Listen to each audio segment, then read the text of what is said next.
إن الحمد لله نحمده ونستعينه ونستغفره ونعوذ بالله تعالى من شرور أنفسنا وسيئات أعمالنا من يهده الله فلا مضل له ومن يضلله فلا هادي له وأشهد أن لا إله إلا الله وحده لا شريك له وأشهد أن محمدا عبده ورسوله اللهم صل وسلم وبارك على سيدنا محمد وعلى آله وأصحابه أجمعين. قال الله تعالى في كتابه الكريم بعد أعوذ بالله من الشيطان الرجيم يا أيها الذين آمنوا اتقوا الله حق تقاته ولا تموتن إلا وأنتم مسلمون. Brothers, Allah subhanahu wa ta'ala says in the Quran, O you who believe, fear Allah as you should be feared and do not die except in a state of Islam. So brothers, 5 days have passed. The bellies are probably hungry or hungrier. The heads are probably aching for the lack of coffee or whatever else you use to keep yourself going during the day. And the nights have become a bit more sleepless. The routine has changed. And here we are with 1/6 of Ramadan already behind us. And if that doesn't hit home, the sheer tragedy of having begun Ramadan and already it being 5 days or 4, depending on when you started, then really, by this Sunday it will hit home that 1/4 of it will be gone, one week gone. And I guess from our perspective, that given that it started in the weekdays, you get that sense of really not having had the chance to do too much because it's all been weekdays and obviously everyone's affected practically by what they can do during the week. So the weekend is almost upon us and it is a chance to really hopefully do a lot more than we've had the chance to do. So I encourage everyone to really use it. But what I'm going to do today is something slightly unusual for a Ramadan khutbah. Usually you'll hear this like the day before the last 10 nights start, or maybe 4 or 5 days to go if Jum'ah falls at such a point. But I'm going to talk about the last 10 nights of Ramadan today. And this is with view to hopefully encouraging everyone to do something different this year, which is to build up to the last 10 nights, right? Often, you'll start Ramadan and you hear the hadith or the sayings, the athar, about the companions that would prepare for 6 months for Ramadan. And you're like, yes, this year I'm going to do it, Someone puts up a photo on Facebook, 6 months to go to Ramadan, and you think, yes. And then before you know it, it's 1 month to go. Before you know it, it's 1 week to go, and you have not prepared at all. And this happens to too many people, right? And then Ramadan has started, and it has started well on its way, and you still haven't really done anything. And then the last 10 nights come, and you think, well, who am I to gain from these when I haven't gained from what was to come? Whereas this should not really be our attitude. And so I'm going to talk about the last 10 nights today, inshallah. And, with view to the fact that we can build up towards that. And many of the things that are in here are actually applicable throughout Ramadan. Really, they're applicable through the whole year, of course. But we use Ramadan as that training ground for the rest of the year. So what I want everyone to do is to really think about what you've got between now and then. The 15 days that you've got, the 2 weeks that you've got between now and then, between now and when those last 10 nights start, to really make some improvements, to make some amendments to your schedule, to your routine, to get the best that you can when that time comes. So that's the purpose of today, inshallah. And we'll do the typical, which is understanding the virtues and then understanding the significance of the last 10 nights or days of Ramadan, and then some tips, some practical tips, inshallah. But again, this is with view to amping up, because really the last 10 nights of Ramadan should be where we focus most of our efforts. And even within that, there's certain nights or certain days where you need to do that. So we'll be talking about all of that today, inshallah. So the last 10 days of Ramadan are very, very special in the life of any Muslim who gets a chance to live through them, as inshallah all of us will get to do in a couple of weeks, bi'idhnillah. And some difference of opinion aside, most scholars agree that the Quran started being revealed somewhere in the last 10 nights. Some people say the 27th night. Some scholars have held otherwise. Some scholars even said, no, it wasn't Ramadan. But most said that it started being revealed on the night of Laylatul Qadr. And you might wonder, how is there even a difference in this when there's a seemingly clear verse in the Quran which says that it was revealed on Laylatul Qadr? But there is some difference in the details, which we won't bother with because it's a scholarly discussion. And regardless of the fact, and this shows us the magnanimity of this night, regardless of the fact that the Rasul was promised paradise, he still worshipped on this night in an unimaginably ferocious way. And we'll come to the practical descriptions of that. So it is an immense night for these reasons and for many others. Aisha radiallahu anha radiallahu anha wa ardaha, she reported, as Imam Bukhari narrated to us, that Rasulullah sallallahu alaihi wasallam, or rather she was saying that with the start of the last 10 days of Ramadan, the Prophet used to tighten his waist belt and used to pray all night and used to keep his family awake for the duration of the prayers. According to Imam Ahmad and Imam Muslim, they recorded that Rasulullah sallallahu alaihi wasallam, Aisha said that he would strive hard in worship during the last 10 nights of Ramadan as he did not do at any other time. Right? So most of his effort was concentrated in these last 10 nights. Abu Hurairah radiallahu anh, he said that when Ramadan would come, the Messenger sallallahu alaihi wasallam would say, "Verily the month of Ramadan has come to you all. It is a blessed month which Allah has obligated for all of you to fast in. During it, the gates of paradise are opened, the gates of hell are closed, and the devils are shackled. In it, there is a night that is better than 1,000 months. Whoever is deprived of it, of its good, then he has truly been deprived." So for the Muslim, the last 10 nights or the last 10 days should be a time to perfect one's fast and to avoid anything that might break it, of the obvious physical obstacles to that, as well as the spiritual and others, such as backbiting, such as speaking ill of others, and so forth. It is a time to give more in charity. It is a time to time your zakah if you can, for the sheer increase in reward during that time. It is a time to settle disputes and to forgive one another. It is a time to engage in soul searching, to evaluate one's life, to supplicate, and to ask for forgiveness. This should be done sincerely, because if Allah accepts, then the reward is the remission of one's sins entirely. Of course, one of the other things that Muslims should do, male especially, in fact I think it's only for males, but is i'tikaf.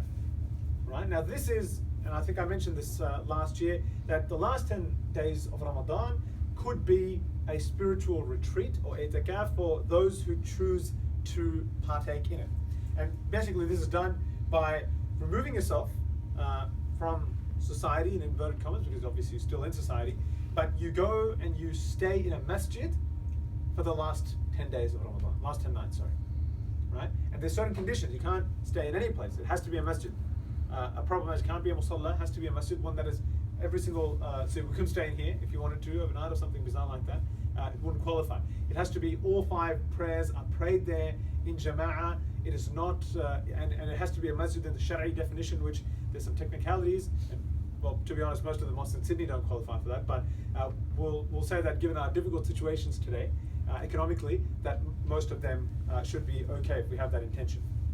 And you know, obviously one does tahajjud during the night, one prays vigorously, one reads a lot of Quran during the day, you know, you do adhkar, you remember Allah subhanahu wa ta'ala a lot, talks are given, etc., etc., etc. So it's a time to really reflect and to worship in a very intense fashion. And those of us who can do it should do it. Don't know if you've got leave left, don't know if anyone has planned to do it, but those who can do it should do it for the last 10 nights. And if you can't, because it's hard to do 10 days, because it's hard to get the leave or whatever, then at least do it for a few.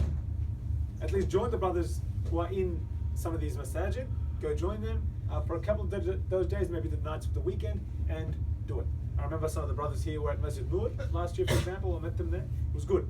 Good to see that people got out there, at least on the weekends and so forth. And we should try that across many of the masajid. And then, of course, in the last 10 nights occurs the night that is known as Laylatul Qadr.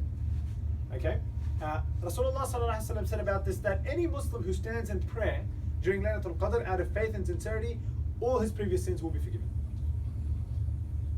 Can you imagine that? All your previous sins will be forgiven if you stand in sincerity on the night that is Laylatul Qadr.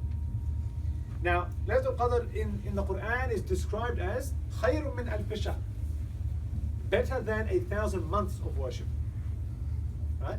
And any action done on this night, such as reciting the Quran, remembering Allah, is better than acting like that for 1,000 months, months which do not contain the night of Laylatul Qadr.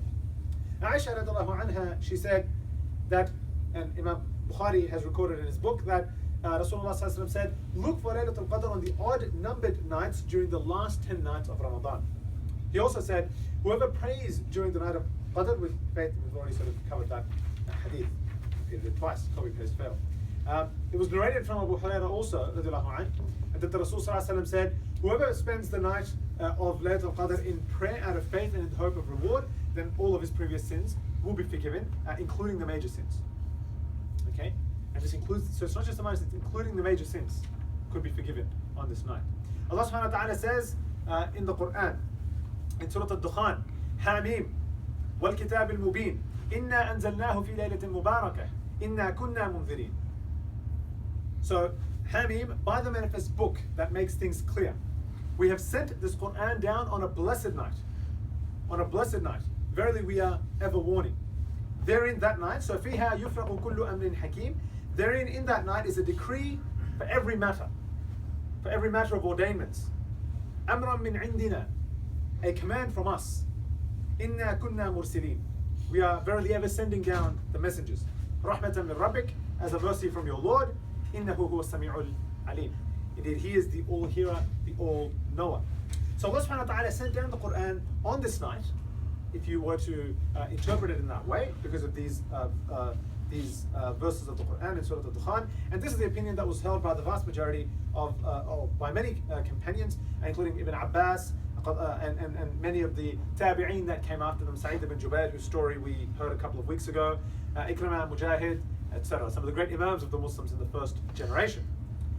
Now the phrase, therein is decreed every matter of ordainments, right? فِيهَا يُفْرَقُ كُلُّ أَمْرٍ حَكِيمٍ means that on that night the destiny of all the creatures for the coming year is written. On that night. Now that doesn't mean that Allah decides anew. That's not the point, right? Because Allah subhanahu wa ta'ala knew everything before He created anything. Everything. Before He created anything. His knowledge does not increase or decrease. But this is, on that night it is said that the order descends to the lower parts of the heavens, right? So on that night it is written who will live, who will die, who will be saved, who will be doomed, who will be destined for paradise, who will be destined for hell, who will be granted honor, who will be humiliated, where drought and famine will occur, and everything else that is major that will occur in the next year. In fact, everything in the next year.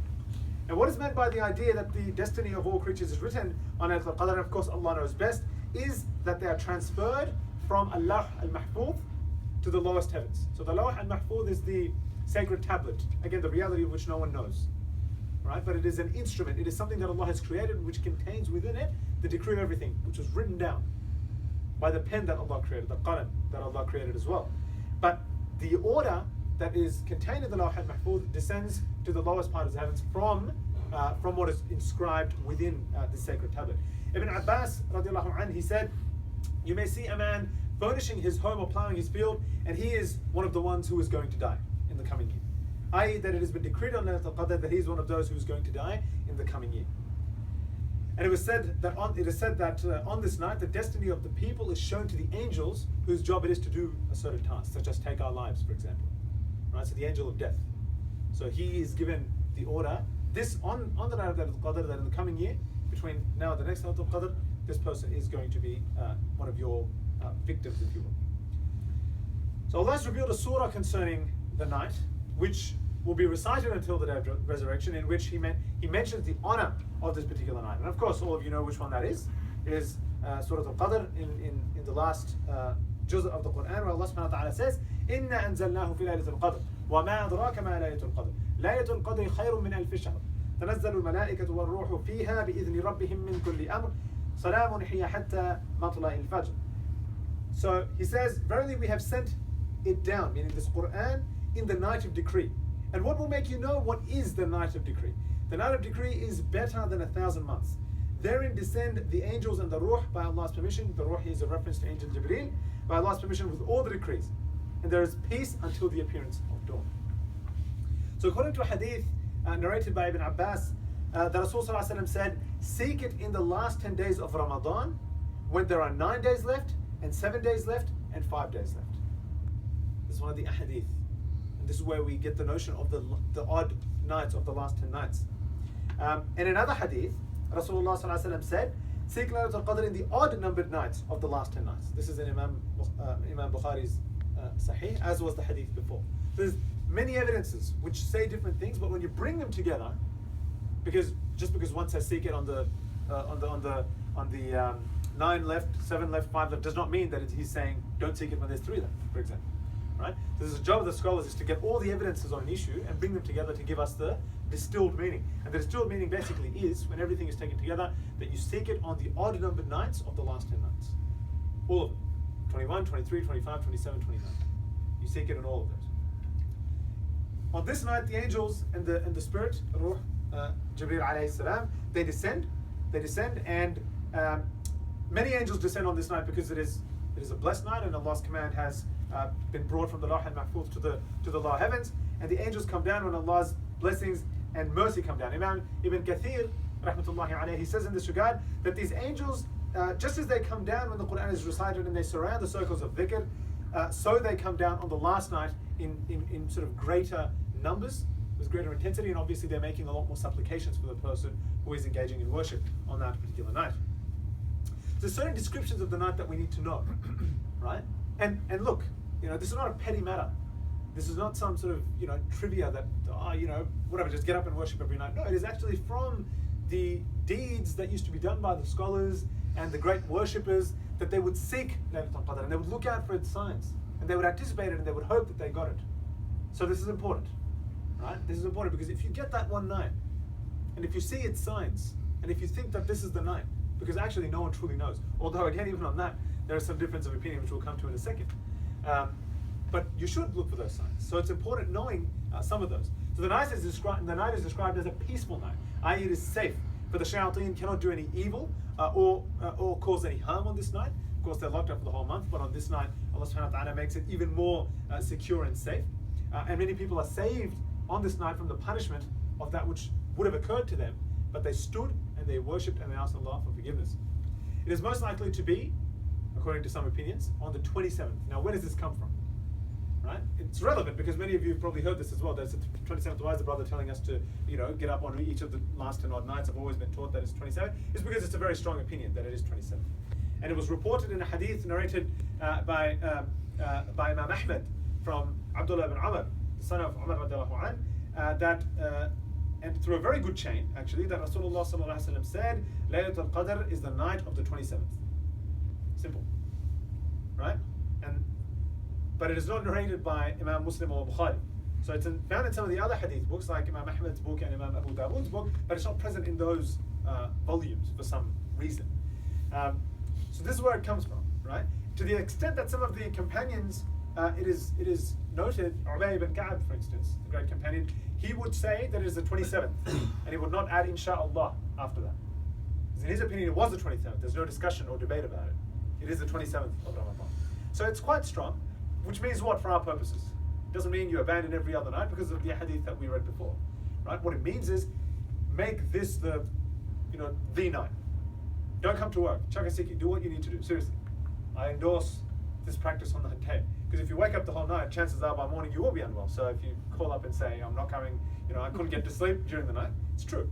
Obviously, you'd rather in advance take leave and not do a dodgy. But the point is, don't come to work unless you really need to on that day. Take it off and worship the whole night. Worship like you've never worshipped before. That's the moral of the story, of describing that particular opinion.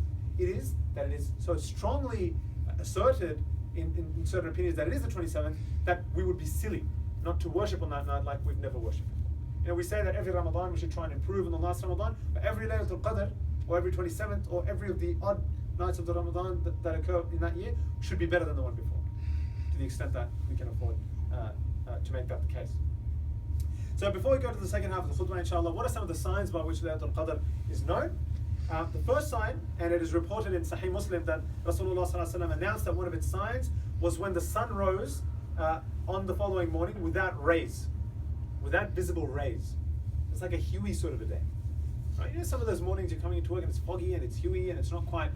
Other days, like the rays piercing you in the eye. That's how strong it is. So it's one of the signs is that there's no visible rays. The sun is this halo around it, but not sort of the clear rays as such, if you will. The second, and this is from Sahih Muslim, so these are legitimate hadith, right? This is not someone sat somewhere in a desert and he penned his own thoughts or tafsir. The second sign is where Rasulullah sallallahu alaihi wasallam said, and it is reported by Imam Ibn Khuzaymah in his Sahih, that the Rasul sallallahu alaihi wasallam said that Laylatul Qadr is a pleasant night, neither hot nor cold, and the following day the sun rises red and weak. Right? Now you might wonder, well, we're in the middle of winter, how can it not be cold? But it's not necessarily that it won't be cold on the thermometer, it's how the human being feels relative to what the weather is like. So you feel this pleasantness, right? You feel this it's a cold night, but I don't feel like I'm shivering. Other nights, if you get up at midnight and you go outside, you'll be shivering cold. So, and then the third night, Rasulullah sallallahu alaihi wasallam said, and it is narrated in Imam al-Tabarani's hadith book, that Rasulullah sallallahu alaihi wasallam said, Laylatul Qadr is a bright night, neither hot nor cold, in which no meteors are seen. So that's that it's calm. It's calm in the skies. Right? Now meteor activity is quite common. You can't see it with the naked eye, but for those who know, it's quite common. If you get a telescope, you see stuff flying around. But on this night, it doesn't take place. So these are some of the signs to watch out for. And for those of us who have been observing or trying to observe Laylatul Qadr from a young age, at least back in sort of our countries anyway, it's a bit of a novelty, right? People try and sort of, did the sun come out all huey? Did it feel like it was a balmy night? And all these sorts of discussions happen, and it's starting to happen as well here. But yeah, these are signs to look out for, and we should, and we should obviously, for the last, all the last 10 nights, but especially the odd nights, and then especially the 27th, we should do the best we can, brothers, this year. If you haven't had the chance in previous years, make a commitment that this year will be different, that you will try the best you can, that you will do whatever it takes, and that if you've got an important presentation for the board the next day, well, you'll come eyes red shot, you'll have a coffee just before Fajr or something, but you will do all you can that day to do the best you can to worship Allah subhanahu wa ta'ala. So we ask Allah subhanahu wa ta'ala to make this easy for us, to give us the tawfiq to be able to make this year's last 10 nights the best yet, inshallah. قولوا قولي هذا استغفر الله لي ولكم فاستغفروه إنه هو الغفور.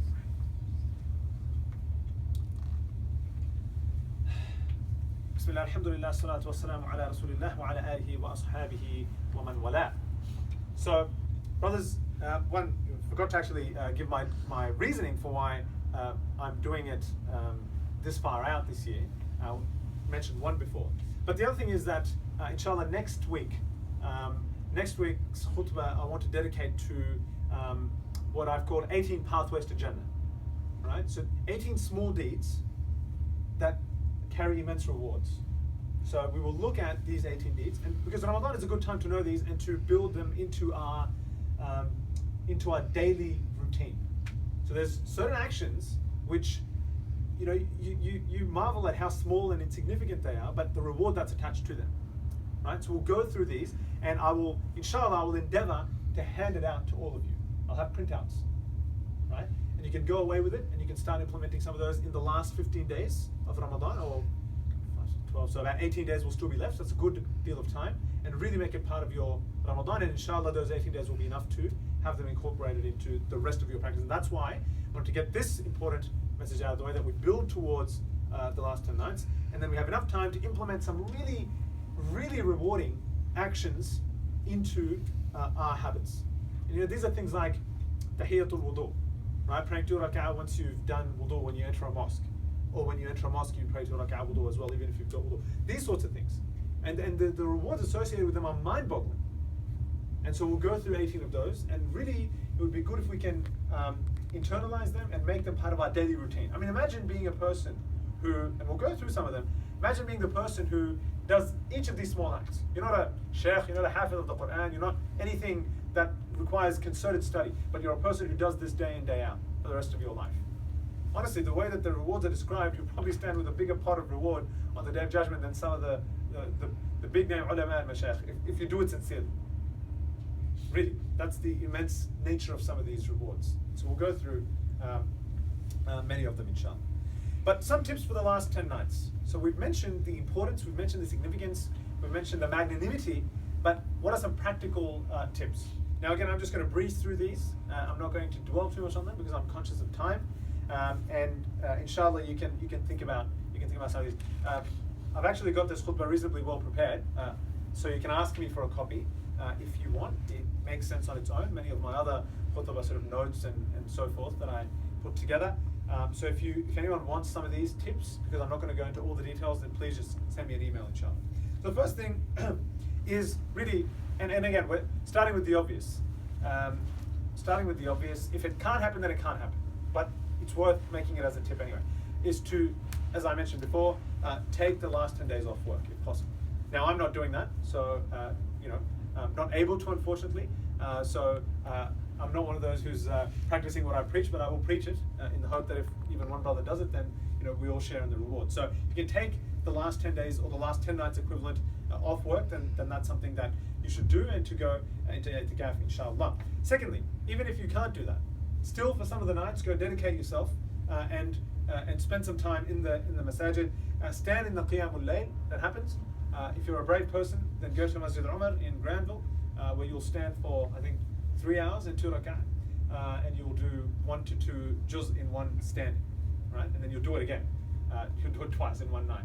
So those are the sorts of challenges that you can set yourself, or just go to your local masjid where they'll probably be doing qiyamul layl as well. But do that. If you can't go somewhere, and because I'm saying this because most people don't have a lot of Quran memorized that they can themselves stand with. So, but if you can't do that, and you've got a decent amount, or whatever you know, then stand yourself. And if you don't know too much, then the longest surahs you know, recite them. And recite them multiple times in the one rak'ah if you need to. No problem. Right? I mean, there's narrations where the Rasul Sallallahu Alaihi Wasallam recited one verse the whole night in certain cases, small verses, because he was just pondering over the meaning. So he'd just say it and he would cry, the one surah, or the one verse even. So it doesn't matter, you can do that. But if you can do it yourself, and if you can contemplate, if you can concentrate on your prayer, then no problem, do that, inshallah. And increase in these nights that you spend. Increase in the dhikr, increase in the tasbih, increase in making dua, increase in, as I said, qiyamul layl, increase in reading the Quran, recitation of the Quran, etc. Thirdly, make special dua for forgiveness during this upcoming period. Aisha radiallahu anha wa ardaha, may Allah be pleased with her, she said that the Messenger sallallahu alaihi wasallam, she asked the Rasul, O Messenger of Allah, if I know that it is Laylatul Qadr tonight, then what should I say during it? So Rasulullah sallallahu alaihi wasallam recommended a dua, right? Allahumma innaka afuwun tuhibbul afwa fa'fu anni. Right? So, oh Allah, you are pardoning and you love to pardon, so pardon me. And this is a dua we should all memorize and inshallah say copious amount of times, thousands of times, just walking around in the last 10 days, obviously anytime you want, but especially the last 10 days. And it's a very important one. So once again, Allahumma innaka afuwun tuhibbul afwa fa'fu anni. Again, I've got it. You can send it across if you don't know, inshallah. Fourthly, recitation of the Quran in and of itself, separate to what you do in the last 10 nights, and whether you take i'tikaf or whatever. So, really focus on reciting the Quran. Do recite the Quran a lot, and where possible, seek to understand it. Read the tafsir, listen to lectures on certain parts of it. It's so easy now, right? You can download ready-made podcasts on this surah. Just go to YouTube and download it and listen to it on your car on the way home. Whatever. The knowledge and access to knowledge has become increasingly easy as technology has progressed. So make sure that you really ponder over some of the important verses of Allah as well. Now it is proven, it is established in the Sahih Sunnah, in the Sahih Sunnah, that the Quran will intercede for people who read it at night. In a very, very well-known hadith where Rasulullah sallallahu alaihi wasallam said that fasting and Quran will intercede for a person on the day of resurrection. Fasting will say, "Oh Lord, oh my Lord, I deprived him of his food and his desires during the day, so let me intercede for him." And the Quran will say, "I deprived him of his sleep at night, so let me intercede for him." And they will be allowed to intercede. Can you imagine that? That the Quran will intercede for you on the day of judgment, saying that he recited me, I kept him from his sleep. And that should be our attitude. So brothers, if you can, in Ramadan, full stop. But especially in the last 10 nights, try to really push yourself, is what I'm saying. Even if you come to work a little bit sleepy, there's this notion, I'll get 8 hours of sleep and get good sleep. It's really good for your body. Otherwise, your first world body will not have its, peak amount of nutrition and all that. Those things sound good. They're great. They're probably right. But this is not the month to worry about, our peak bodily function and am I at 100% alertness? Because you won't be. Anyone who worships during the night the way that we're meant to and lives in this 9-to-5 society, you can't be. So something's going to have to give. But the Quran will intercede for you, saying, I kept him sleepless. So if you feel a bit drowsy at work, even if someone picks up on it, and sometimes people do, right? They notice that you're yawning more, that you're lethargic, you're not doing your work as quickly as you otherwise would, no problem. Short of that getting you fired, which obviously you don't want for anyone, but if you can chug through and still be worshipping at night, then try the best you can. Because the reward is just incredible. It's undescribable. We mentioned some of the other tips that I wanted to give, such as reflecting on the meaning of the Quran, getting your sins wiped out. Number 7, and this I think is really important actually. I think this one is really important. Make a personal dua list. Create a personal dua list. So the most important areas in your life, think about those. Brainstorm. What are the important areas in our lives? Let's say family, immediate and extended, 2 different buckets. Career, health, right? Relationship with friends, God knows. The ummah, right? What are the main things that concern us in life? The community, the local community. Think about these, and for each of those, come up with 4 or 5 different things that you want to ask Allah for, and have them in front of you. Honestly, have them in front of you, right? It's like with anything else in life. If you try to do something without preparation, you're probably not going to do a very good job. So if you want to ask Allah for dua on special nights where your dua is going to be accepted, then you could walk into it like, okay, I'm just going to sit down and supplicate now, and you'll probably forget a lot of things. You'll probably forget to supplicate for your cousin who's got this disease in that country, because really we've got so many things on our mind. So that's why think of the important things in your life. Think of those things which are important, which you may overlook when you're asking Allah from time to time. List them, and then ask them in these last 10 days, one by one, multiple times if you can. I think that's really important. I think it's a really, really important thing to do. So anyways, there's another 8 tips, which I was going to go through, but time will prevent me from doing so. Actually, I will do one more. And that is that use the last 10 nights, but generally, as I said, I'll go through some of these next week, to memorize some important du'as, right? Memorize some important du'as and start saying them. And especially again, with technology these days, these apps are so easy to use.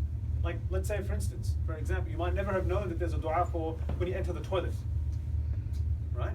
And okay, you read it off your computer screen or you print something out, and then when you actually go to the bathroom during the day, you don't know it. You flip it out, your app, and you read it and you enter, right? There's so many different du'as for so many different scenarios during the day. Leaving the house, entering the house, right? Getting up in the morning, going to sleep. And imagine being a person who, as I said before, that when you walk and you talk, Allah is on your lips, right? The dhikr of Allah on every single issue is on your lips. And these are du'as that are what? Again, no one invented these. These are known as masnoon du'a. These are the ones that Rasulullah himself said. These are his words, the words of the Prophet of Allah. And imagine you being a person who, when he begins or ends certain actions, does so with the words that Rasulullah began or ended those actions with. Really, it's a path for a massive reward. So memorize some key du'as in the last 10 nights, but again, for the rest of Ramadan as well, and make them part of your daily routine. And trust me, it becomes easy. It's not difficult. You may think, oh man, there's a dua for like everything, right? I'd be talking every day, reciting Arabic if I really was to do this justice. It's really not the case. There's key actions, and they will become like second nature to you. They will become like second nature to you. It's just, and that's what it means when to be a person on whose lips Allah constantly is. It's not that they're some sort of Superman. They've just internalized the importance of dhikr and the importance of seeking Allah's help and mentioning Allah in everything that they do in life. And that's the difference between us and them, those sorts of people. And we can be those people with a little bit of effort.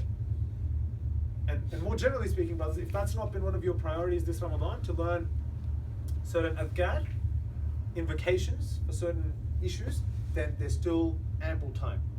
Do it. Download, the one I use is called Muslim Pro, right? The app, and get the paid version, so you don't have to sort of have any silly ads or whatever. And then just, like, there's hundreds, literally hundreds of different scenarios for which you can memorize multiple dua, and do that inshallah. And then use it when you need to until it becomes like second nature. So we ask Allah subhanahu wa ta'ala to make this task easy for us, brothers.